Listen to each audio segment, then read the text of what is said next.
Welcome back to Turning Hard Times into Good Times. I am your host, Jay Taylor. I'm really pleased to have with me for a second time, I believe it's the second time, that Charles Hugh Smith is with me. Charles Hugh Smith is the author, proprietor of the popular blog of2minds.com. He started that in 2005, and he is also a contributor to peakprosperity.com. He is the author of numerous books, including Why Everything is Falling Apart, an unconventional guide to investing in troubled times, and another book that he's written more recently, Money and Work Unchained. He has, in that book, has addressed the idea of UBI, that's Universal Basic Income. So lots of really interesting content. I read Charles's stuff from time to time. It appears on Zero Hedge. And his reach is very far. I just had a nice compliment from Jeff Deist, who was delighted to hear that Charles was coming on. Jeff reads Charles's work on a regular basis and loves it. So, Charles, thanks for joining me again today. It's my pleasure, Jay. You cover the really important topics, so I'm always delighted to be on your program. Yeah, we certainly the topics that are of interest to me. I'm accused sometimes of being too selfish. I get people on I like to talk to and people I'm interested in what they have to say, but I think that's what a host should do. You don't want to bring people on that you're disinterested in. So anyway, I found your article obviously very timely. There is no free trade. There is only the Darwinian Game of Trade. Now, in theory, free international trade is good. It makes lots of sense because countries do what they have a comparative advantage in doing. They exchange those products for something to another country that's not good at producing those. So in theory, 1 + 1 equals more than 2. It equals 3 or 4 or whatever.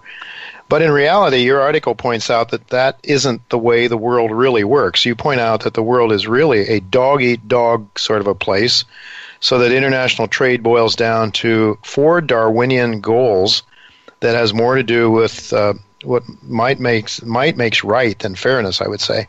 Could you tell our listeners what those 4 Darwinian goals are? Sure. I think that by Darwinian, of course, we mean survival of the fittest, right? Sure. And so the context here of these 4 points is that when you're trying to gain an advantage in a trade, then you will, of course, say it's a free trade. Mm-hmm. When you're at a disadvantage, then you'll call it unfair trade. Uh-huh. And so that's where the political boundaries are. It all depends on which perspective you have. If you are benefiting from that trade, then you call it free trade. And if you're not benefiting and you're at a disadvantage, then you call it unfair trade. So, okay. So Charles, if I may, so if we look at who is pushing free trade most, you can be pretty sure those are the countries that are benefiting most from so-called free trade. Exactly.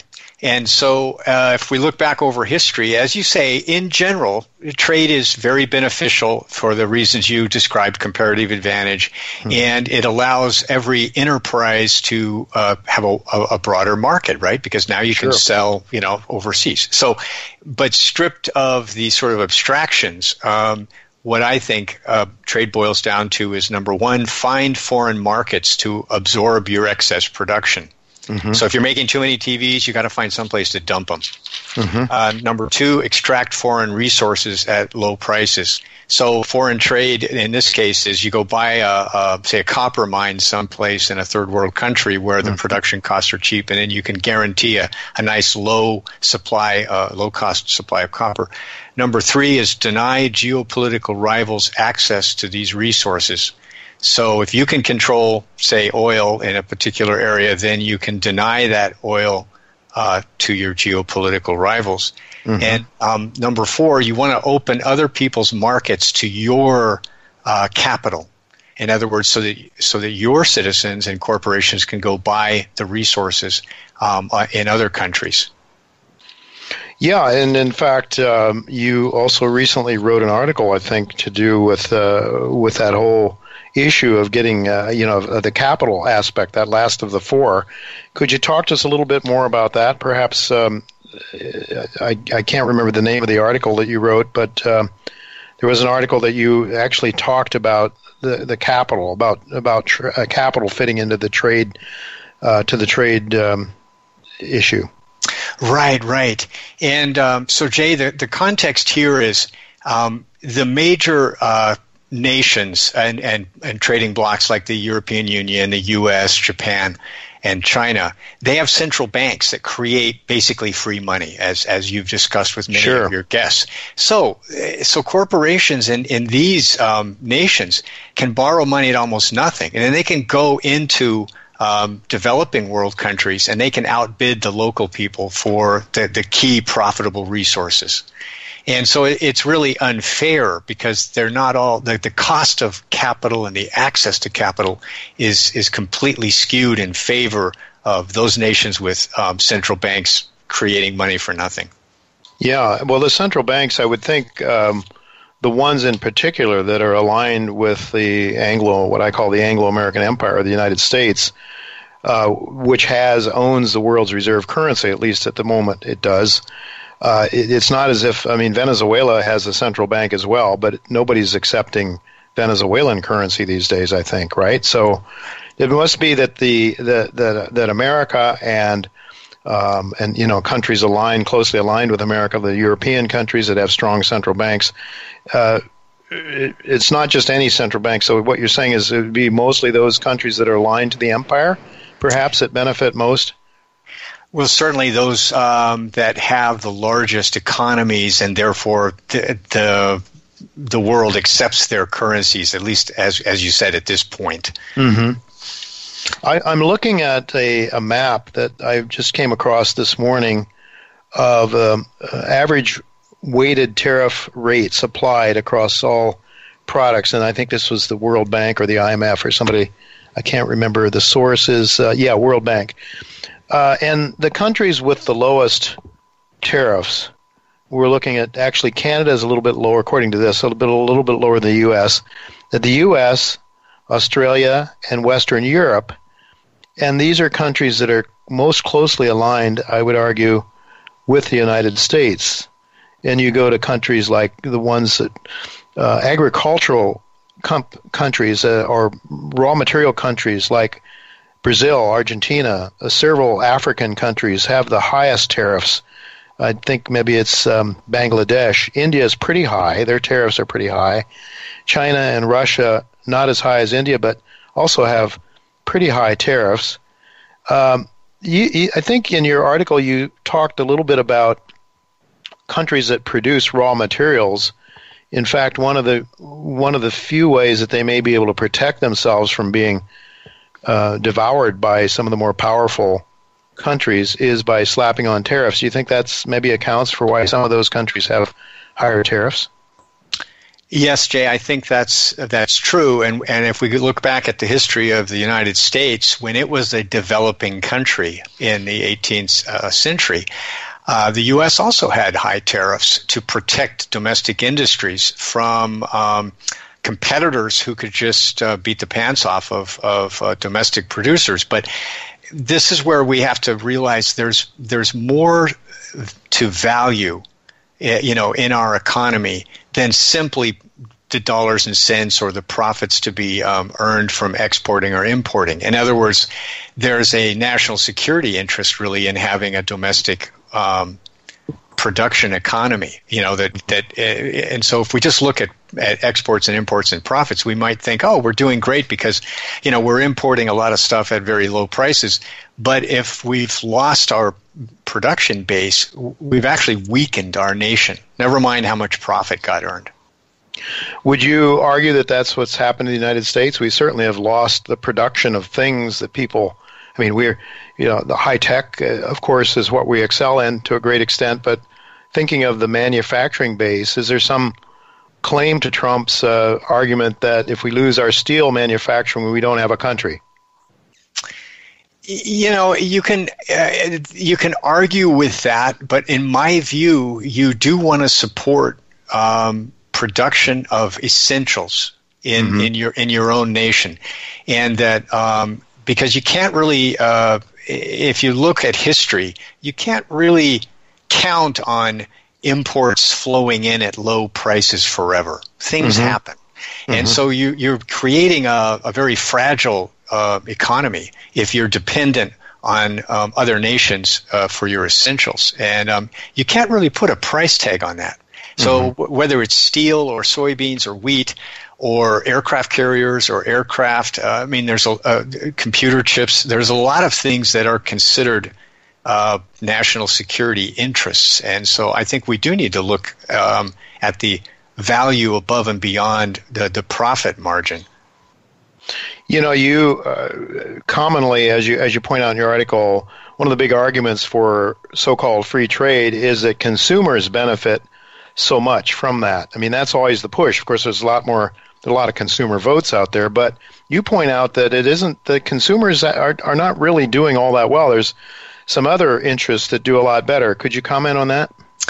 Yeah, Jay, I find this really interesting because when people say that free trade really lowers our prices, they don't really put any numbers behind it. And so there was some people have attempted to put numbers there, and what they've come up with is the consumers have saved, say, between $100 billion and $200 billion over the last decade in lower prices by us having an economy dependent on imports.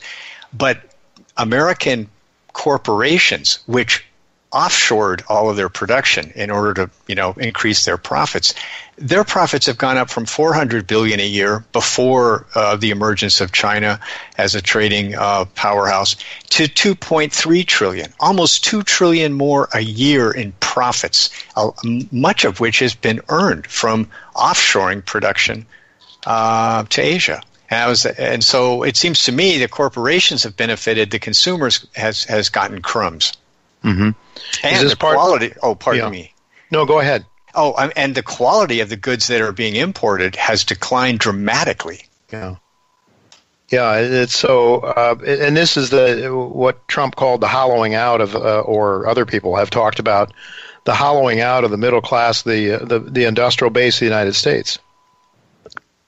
That's right. And I also wanted to mention, Jay, that other nations play a lot of tricks. And so when you talk about free trade or fair trade, they don't use tariffs. And Japan is a past master of this. And I'm not an expert on Japanese trade policy, but I am pretty familiar with the way they conduct their business. And like many of the other Asian countries, they completely protect their domestic industries, but they don't use tariffs. They use a bureaucratic thicket, more like a moat. And so what they'll do is, like, say, if you want to import, if the United States wants to export its electric guitars, is one of my examples, into Japan, well, the price is double what it is on the free market. So, well, how is that? There's no tariffs on electric guitars. Oh, but there's bureaucratic things. Well, we're not sure if your products are safe, so we need 5 years through our bureaucracy to make sure that your products are safe. I mean, these countries have so many ways to limit our imports from the U.S., and so it's just it really is unfair. So there's a lot of other ways besides tariffs. You're saying that's not really the biggest issue. Is not the way that. So it has to do with capital flows. I want to get back to this issue of capital flows and the United States owning the world's reserve currency. Do you think is that an important issue in this whole game of trade? Oh, absolutely, Jay. And and one of the issues that people don't seem to talk about, which always surprises me, is how has China made sure its currency, the yuan or the renminbi, is stable? Well, it's locked it to the U.S. dollar, right? If the U.S. dollar is stable, then China's currency is stable, and that's beneficial to them. That's a trade advantage to China, because let's say if their currency went way down or went way up, that would really seriously impact their exports in terms of the value and so on. So, that's one thing that people should focus on, is the U.S. dollar being the reserve currency. It's what the Chinese and other countries peg to, and as a way of making sure that they have access to our markets. I want to get your ideas on this, the Shanghai or the Petro Yuan, which is something that that is being talked about in some circles, not too much in the mainstream press, but certainly some of the things that I read, and I suppose you read as well, that China has imported, and they produce, I think they're the number one gold producer in the world as well. They've built up their gold reserves. Their official reserves, not actually, Russia is supposed to have slightly more gold reserves now than China. But the One Belt, One Road project, China is now starting to do a lot of things to access cheap raw materials in Eastern Africa, and to set up the infrastructure for trading, the Shanghai Petroleum Futures Exchange, as well as the Shanghai Gold Exchange now, in theory at least, or not more than in theory. It's yesterday, I believe, was the first day, the 26th of March, when China was going to start officially buying oil for yuan, and the sellers of oil that might not want to hold yuan can hedge them on the gold exchange and the Shanghai Gold Exchange. With just a couple of minutes left here, do you have any ideas or any thoughts about that development and whether or not that may be a threat to the U.S. dollar hegemony, and if it is, if that might have something major to say about the direction of trade in the future? Well, Jay, that's a great topic, and it's fairly complicated, but let's just take the beginning part, which is China has now become the largest importer of oil. It imports more oil than the U.S., and of course that's because the U.S. industry, due to fracking, has started to pump a lot more oil, and so we don't need to import so much. So China has a huge interest in securing its 10 million barrels a day or whatever it's importing, and so it's a natural development from their point of view to trade for their most essential import, oil, in their own currency. And of course, if we were in their shoes, we'd do the exact same thing. So yeah. I tend to think that I wish that China would decouple its currency from the U.S. dollar, and then it would be it would trade as a free floating currency, and we'd actually get to know what its true value is. So yeah. I think we have to be a little cautious about the decline of the dollar, because other people have their national interest is to not be dependent on the dollar, and we really can't begrudge them that. We have to compete. No, absolutely. Well, I think that's a good place to leave it, Charles. We are out of time here. My engineer tells me we have less than a minute. I want to tell our listeners it's of2minds.com, of2minds.com.